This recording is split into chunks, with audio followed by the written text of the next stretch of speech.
Karibu mpenzi msikilizaji wa Online Academy wa graphics, ni darasa jingine tena ambapo tunakutana kwenye mwendelezo wa tutorial zetu, ambapo tunalenga kufundisha masuala mazima ya graphics design, ambapo nimeandaa mafunzo haya maalum kwa vijana wale wanaohitaji graphics, ambao ni beginners kabisa, wa mwanzo kabisa, ambao wanahitaji na wenyewe kudesign, kuwa designer kwa graphics design. Ndio maana tumesema ni graphics design for beginners.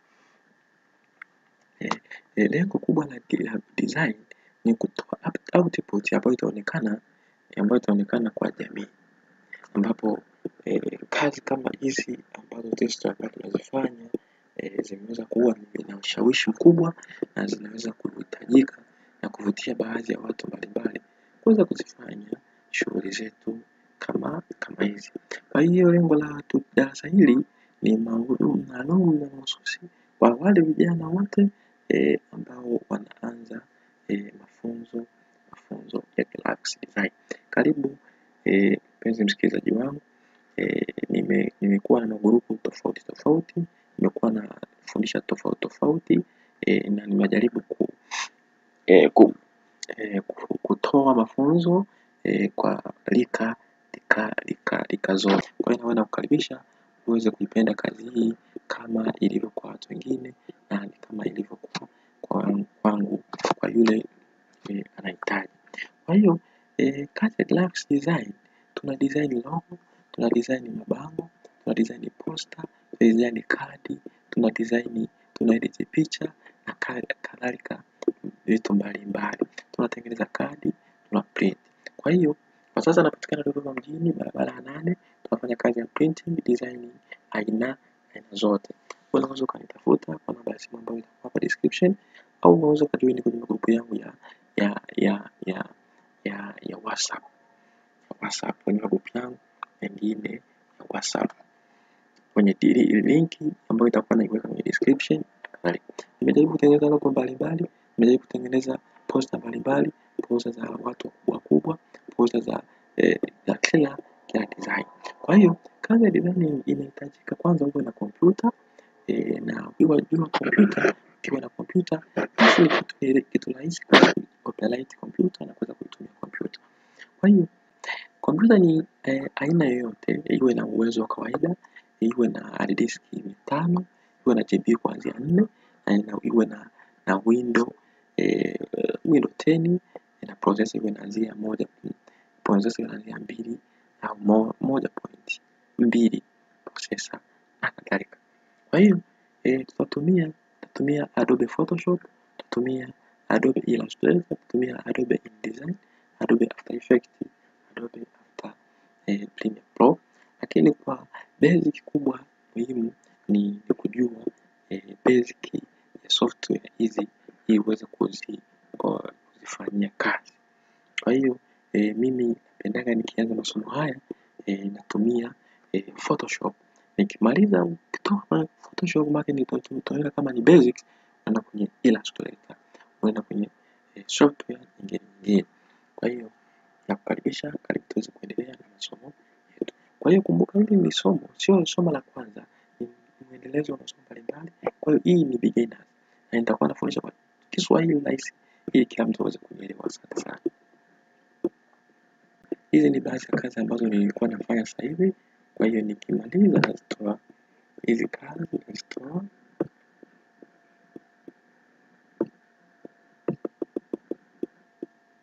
Nikimaliza hizi kazi nazitoa.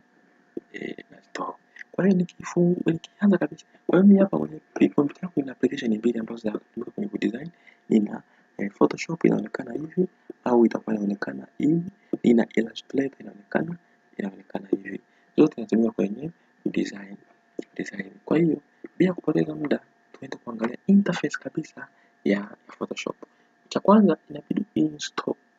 Kwa hiyo unainstall Photoshop. Hiyo ni darasa litakuja. Kwa hiyo inabidi uwe na software hii kwenye Adobe yetu. Kama unashindwa kudownload Photoshop, unashindwa kuinstall Photoshop, just comment on the description below na tutaweza kuweza kukusaidia.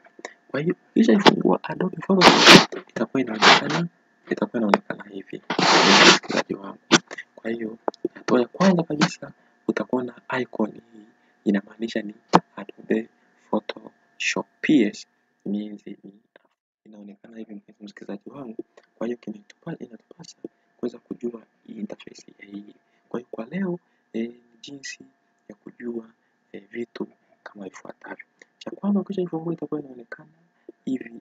Kuna baadhi wengine wanazo hizi application kwenye program kwenye kompyuta zao, maskini ya Mungu shindwa kucopyright hizi kadi. Tutahii hapa tutasema ni flame au ni window ya kuweza kudisplay ambacho kitu utakachokuwa unakifanya.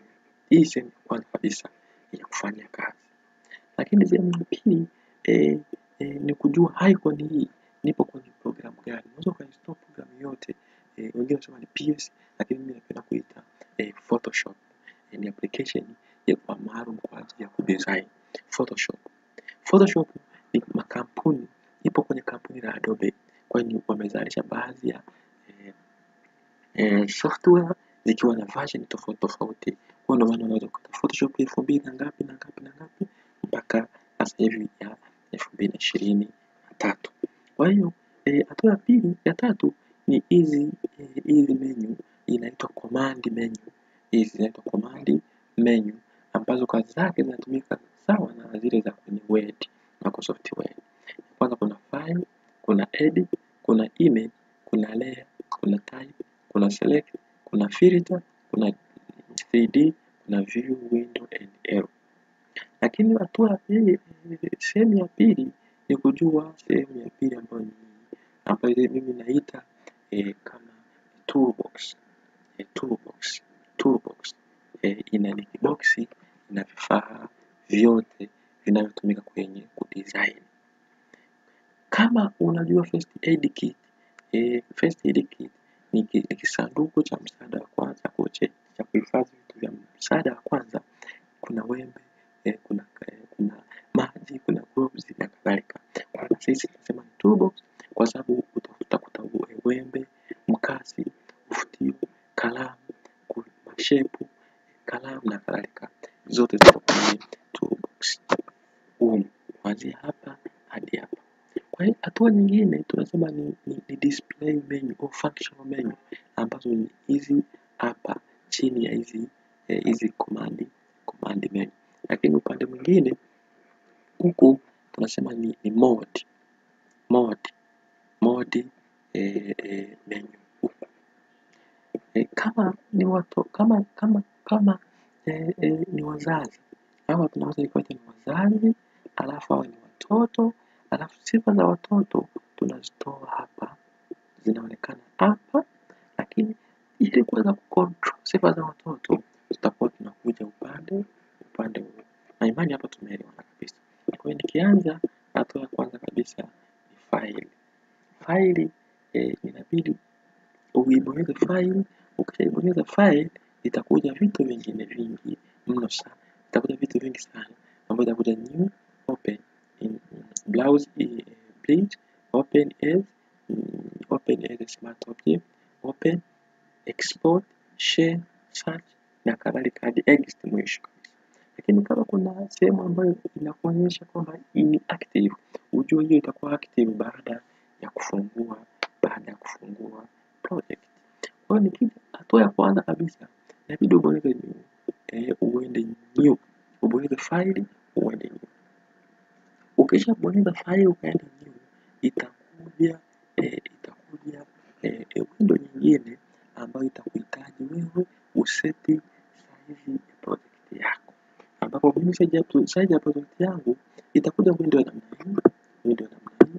hii, ambapo utahitajika kuseti vitu vyako. Mimi hapa nachagua pixel, ambapo pixel inchi, centimeter ni wewe. Kwa nachagua pixel, naandika 1080 ambazo hii ni size ya poster 1080. Alafu resolution nasema ni 150. Alafu color, hapa kwenye color hapa nimezungumzia kama kazi unaenda kuitoa ni ya kuprint, inabidi uchague CMY color ili maintain nakala zake zote. Kama kazi za kuposti ni vizuri kuchagua RGB color. Baada ya hapo mimi na create. Ukisha create itakuja ya namna itakuja cha namna kwa kila madudu yote utakayotengeneza, kila kazi yako utakayotengeneza itakuwa inaonekana hapa. Itakuwa inaonekana hapa. Kwa hiyo mimi nianze cha kwanza kabisa mimi hii nataka nichore shape. Kwa hiyo shape hivi vifaa hivi sasa tunataka kuvitumia kuweza kucontrol kitu cha hapa. Cha kwanza tuna la kwanza kabisa kanaitwa move section tool. Section 2 kwa hiyo uzuri wa hiyo 2022 Photoshop, ukibonyeza kila kifaa inakuonyesha kazi yake na jinsi inavyotumika. Nikibonyeza hapa kananionyesha inaitwa move tool, kinakuonyesha kazi yake na jinsi inavyotumika na jina lake. Nikibonyeza hapa kinaonyesha move tool. Nikibonyeza hapa kinaonyesha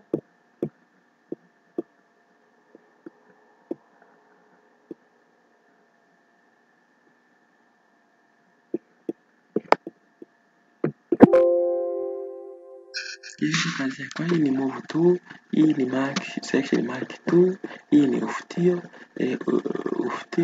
kuna pen tool, kuna type tool, kuna object na kadhalika.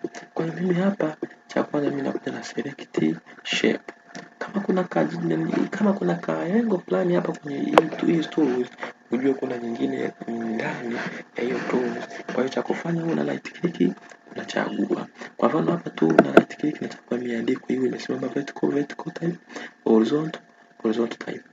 Kwa hiyo hapa naona kuna nyingine na right click zinakuwa nyingi, nachagua hapa. Kwa hiyo nikija hapa na right click unaona, nikija hapa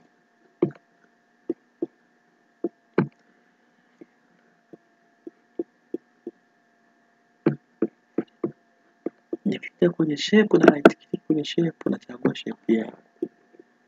Shape yangu ni nachora hii shape. Ukichora shape, sifa za shape hizi zinajitokeza huku juu, alafu zinajitokeza na hapa.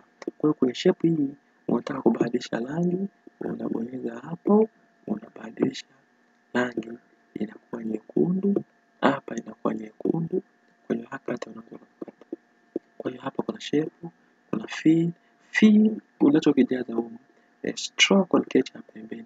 Kwa hiyo nikibonyeza kwenye stroke naenda kuchagua rangi nyeusi, alafu nachagua rangi nyeusi, alafu stroke hii naikuza. Nimechagua rangi nyeusi, stroke hii nimeikuza. Kwa hiyo na kadhalika hizi nyingine. Kwa hiyo hapa narudi hapa nachagua shape tool ambayo ni oval, ambayo nimechora shape yangu ni hiyo, ambapo ukitaka kuimove sasa shape hii inabidi uje hapa select move tool, hapa panakuwa na move hizi shape zako. Kwa baada ya hapo nimebonyeza type tool, nakuja baada nabonyeza tena hapa au double click, andika naongeza size ambapo kama sasa naita naandika Tanzania. Nikiandika Tanzania nataka mwandiko nibadilishe font na highlight naenda kwenye font hapa nabadilisha font nazibadilisha hizi font nazibadilisha font size nazibadilisha kwa 16 naweka 60. Hizi ni font size. Font color nabadilisha naweka red au naweka blue au naweka blue. Kwa hiyo ndio jinsi gani tunavyotumia hivi vitu. Kwa hiyo kazi zinahitaji mazoezi mara kwa mara unapofanya kazi, ndio unavyoelewa baadhi ya vitu. Kwa hiyo kingine mimi nakuja kuchora shape nyingine ambayo inaitwa pembe tatu. Nimechagua pembe tatu hapa nimechagua pembe tatu hapa, naibonyeza, alafu nakuja hapa na double click, itakuja sehemu ya namna hii, kwambia number of side nataka 3, alafu edit, nabonyeza. Nikija hapa nachora tayari pembe tatu, nishamchora pembe tatu, nishamchora. Kama nakuja kwa mchora pembe tatu, nimechora hivi. Kwa hiyo kuna na hii ndio katika kutengeneza logo. Kwa mfano hapa nimeshapa logo, nabonyeza, nabadilisha rangi ya katikati ili iwe nyeupe, alafu uone logo inavyoonekana. Kwa hiyo mpenzi msikilizaji, asante kwa kuwa nami. Kumbuka kusubscribe, kulike na comment ili uwe unapata tutorial yetu tunapotoa na uweze kushare kwa wengine waweze kujifunza, na kukaribisha kwenye group letu. Kama unashindwa kuelewa chochote, unaweza kucomment hapo chini ya description au kanitafuta kwenye namba 07651760.